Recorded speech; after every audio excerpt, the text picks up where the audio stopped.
ఇంకోసారి ఇలాంటి ప్రయత్నం చేస్తే మాత్రం వదిలేస్తానని అనుకోకండి. ఇది వార్నింగ్ అనుకున్నా నాకేం భయం లేదు, గుర్తుపెట్టుకోండి.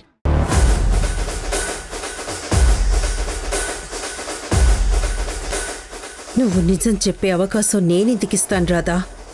నోరు విప్పకుండానే నీ నోటిని శాశ్వతంగా మూయించి ఈ ఇంటి నుంచి పంపించకపోతే నా పేరు జయప్రదే కాదు. నేను పగ పట్టాను అంటే కాలనాగు కన్నా ప్రమాదంగా ఉంటుంది. అది నువ్వు తెలుసుకోలేకపోతున్నావు. అమ్మగారు, కడుపు నొప్పి తగ్గిందా అండి? ఇప్పుడు నీకు అవసరమా? అది కాదండి, తగ్గలేదంటే చెప్పండి, ఒక గ్లాసుడు మజ్జిగ కలిపి తీసుకొచ్చిస్తాను. అబ్బా, ఇంకొకసారి మజ్జిగ కన్నావంటే నేను నీ ప్రాణాలు తీసేస్తాను. పో బయటికి. అమ్మో, ఆ మాయిదారి మజ్జిగే నా పరిస్థితి ఇక్కడ దాకా తీసుకొచ్చింది. అమ్మా,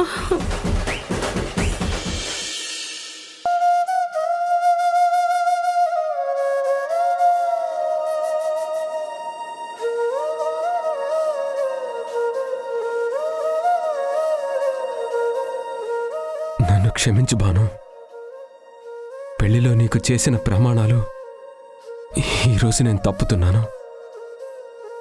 నా జీవితంలో నీకు తప్ప ఎవ్వరికీ స్థానం లేదని ఎప్పుడూ నిర్ణయించుకున్నాను. కానీ ఇప్పుడు ఆ నిర్ణయం తప్పవలసిన పరిస్థితి వచ్చింది. అమ్మ కోసం నేను నీలిమని పెళ్లి చేసుకుంటానని మాటిచ్చాను. అది నా మనసుతో ఇచ్చిన మాట కాదు, అమ్మ బాధపడకూడదని ఇచ్చిన మాట. అది అర్థం చేసుకో. ఈ గుండెల్లో నీ రూపం ఎప్పటికీ చెరిగిపోదు. నా మనసులో నీ మీద అభిమానం ఎప్పటికీ తరిగిపోదు. నువ్వు దూరమయ్యావన్న బాధ నన్ను ఎంత బాధ పెడుతున్నా నీ జ్ఞాపకాలతోనే బ్రతకాలనుకున్నాను. నిన్ను మర్చిపోవడం అన్నది కలలో కూడా జరగదు. కానీ నా జీవితం అనేది నా ఒక్కడి నిర్ణయమే కాదు కదా. నా గురించి ఆలోచించే వాళ్ళు ఇంట్లో అందరూ ఉన్నారు. వాళ్ళందరూ బాధపడకూడదని చివరికి మావయ్య కూడా మాట్లాడేసరికి కాదనలేక ఈ నిర్ణయం తీసుకున్నాను.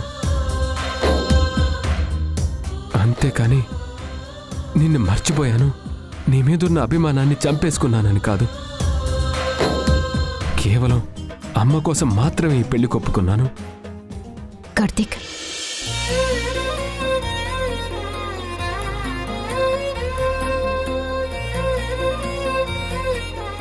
నీ మనసులో ఇంత బాధ పెట్టుకుని అందరి ముందు ఆ మాట ఎందుకిచ్చావు కార్తీక్? నువ్వు భానుని మర్చిపోవటం జరగదు అని నాకిప్పుడూ తెలుసు. కానీ నువ్వు ఈ నిర్ణయం తీసుకోగానే నేను కూడా ఆశ్చర్యపోయాను. ఏ వ్యక్తినైతే మనం అమితంగా ప్రేమిస్తామో ఆ వ్యక్తి దూరమైతే తట్టుకోవటం చాలా కష్టం.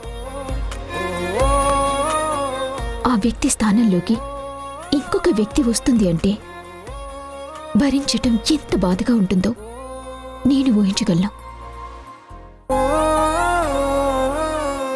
చెప్పాను కదా నీలిమా, నాకు భాను అంటే ఎంత ప్రాణమో అమ్మ అంటే కూడా అంతే ఇష్టం. ఇద్దరూ నాకు రెండు కళ్ళ లాంటి వారు. ఒక కన్ను నన్ను విడిచిపెట్టిపోయింది. నా బాధ ఇప్పుడు అమ్మకి కన్నీరు మిగులుస్తుంది. అందుకే అమ్మని బాధ పెట్టకూడదని ఈ నిర్ణయం తీసుకున్నాను. నువ్వు నాకు మాటిస్తావా? చెప్పు కార్తీక్, నీకోసం నా ప్రాణం ఏమన్నా ఇస్తాను. మీరందరూ బాగుండటానికి నన్నేం చేయమన్నా చేస్తాను. ఏం చేయమంటావో చెప్పు. అమ్మ సంతోషం కోసం, ఇంట్లో వాళ్ళ ఆనందం కోసం నేను నీ మెడలో తాళి కడతాను. కానీ నిన్ను భార్యగా మాత్రం స్వీకరించలేను. అలా నీకు అన్యాయం చేస్తానని మాత్రం నువ్వు అనుకోకు. ఇప్పటికిప్పుడు నేను నా భానుని మర్చిపోవడం అనేది జరగదు. ఎప్పటికీ తనని మర్చిపోలేకపోయినా నేను మారాలన్నా, నా మనసుకి నేను సర్ది చెప్పుకోవాలన్నా నాకు కొంచెం సమయం కావాలి. సమయం నాకు ఇస్తావా? తప్పకుండా కార్తీక్. ఒకప్పుడు స్వార్థంతో ఎన్నో తప్పులు చేశాను. ఆ రోజు అదేంటో కూడా నాకు తెలీదు. కానీ ఈరోజు అవన్నీ తలుచుకుంటూ ఉంటే నాకే తెలియని ఒక బాధ నన్ను చంపేస్తుంది. నేను చేసిన తప్పుల్ని సరిదిద్దుకునే ప్రయత్నం చేయటానికి అవకాశం నాకు దొరకటం లేదు. ఇంట్లో అందరూ సంతోషంగా ఉండాలని నేను కోరుకున్నాను. వాళ్ళ సంతోషం కోసం నీ భార్యగా ఉంటాను.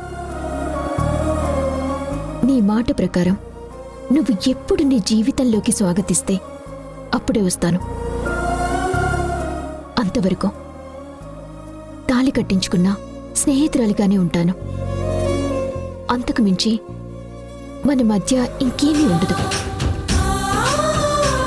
నలుగురిలోనూ మనం భార్యాభర్తలుగా ఉన్నా 4 గోడల మధ్య మాత్రం స్నేహితులుగానే ఉంటామని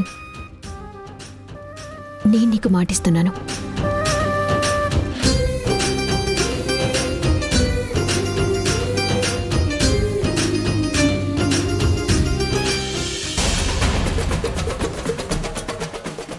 good morning Preethi. Very good morning Parthu. కూర్చోండి. I'm very sorry Preethi. నా వల్ల మీకు ఇలాంటి పరిస్థితి వచ్చింది. మీరేం చేశారు? అనవసరంగా ఒక కేసుని ఎంక్వైరీ చేయమని మీ డిపార్ట్మెంట్ని అడిగాను. భాను విషయంలో ఎలాంటి పురోగతి కనిపించలేదు కదా, తిరిగి మిమ్మల్ని ఈ డిపార్ట్మెంట్కి వాళ్ళు ట్రాన్స్ఫర్ చేశారు. అండర్ కవర్ ఆపరేషన్స్ చేస్తూ టాప్ పొజిషన్లో ఉన్న మిమ్మల్ని ఇలా ట్రాఫిక్కి మార్చడం ఎంత అవమానంగా ఉంటుందో నేను ఊహించగలను. ఇదంతా నా వల్లే కదా జరిగింది. I'm very sorry Preethi. Parthu, police department అన్నది ప్రజలకు సర్వీస్ చేయడానికుంది. మీకు వచ్చిన ఒక డౌట్ని క్లారిఫై చేయవలసిన బాధ్యత మాకుంది. చెల్లెలి గురించి నువ్వు ఆలోచించే తీరు నాకు చాలా బాగా నచ్చింది. అందుకే ఇన్వెస్టిగేట్ చేయడానికి నేను ఒప్పుకున్నాను. కమిషనర్ గారు కూడా సపోర్ట్ చేశారు. బట్ ఇందులో మేం ఫెయిల్ అయ్యాం. నా కెరీర్లో ఫస్ట్ టైం నేను టేకప్ చేసిన కేసుని ఫెయిల్యూర్ చూశాను. ఇది కూడా ఒక ఎక్స్పీరియన్స్ అనుకుంటాను. పార్దు, ఇదిగో భాను తాలూకా ఫైల్. ఈ కేసు ముగిసింది కాబట్టి నువ్వు పంపించిన ఆధారాలు తీసుకెళ్లొచ్చు. మేడం, నిన్నొకడు ఈ అమ్మాయిని గుర్తుపట్టాడు మేడం. వాళ్ళ ఊరే అని ఈ అమ్మాయి గురించి వాడు చెప్పాడు మేడం. ఏంటి నువ్వనేది? భానుని గుర్తుపట్టాడా? వాళ్ళ ఊర్లో ఉందని చెప్పాడా? అవును మేడం, వాళ్ళ ఊరేనని చాలా బలంగా చెప్పాడు. తన గురించి డీటెయిల్స్ అడిగితే నాకేం తెలీదు, మీరు వచ్చాక మిమ్మల్ని అడగమని చెప్పాను. కానీ వాడికి భయమేసి మిమ్మల్ని అడగలేదు. ఈ అమ్మాయి తనకు బాగా తెలుసని చెప్పాడు.